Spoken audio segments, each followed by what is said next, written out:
بھلا تم کو ڈھانپ لینے والی یعنی قیامت کا حال معلوم ہوا ہے؟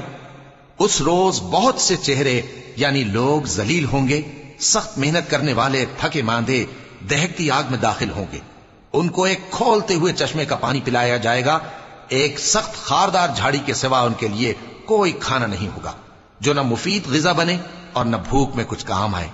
بہت سے چہرے یعنی لوگ اس روز شادماں بھی ہوں گے، اپنی محنت کے بدلے پر خوش، بہشت بری میں وہاں کسی طرح کی لغو بات نہیں سنیں گے، اس میں چشمے بہ رہے ہوں گے، وہاں تخت ہوں گے اونچے اونچے اور کٹورے قرینے سے رکھے ہوئے اور گاؤ تکیے قطار کی قطار لگے ہوئے اور نفیس مسندیں جگہ جگہ بچھی ہوئی۔ تو کیا یہ لوگ اونٹوں کی طرف نہیں دیکھتے کہ کیسے عجیب پیدا کیے گئے ہیں، اور آسمان کی طرف کہ کیسا بلند کیا گیا ہے، اور پہاڑوں کی طرف کہ کس طرح کھڑے کیے گئے ہیں، اور زمین کی طرف کہ کس طرح بچھائی گئی؟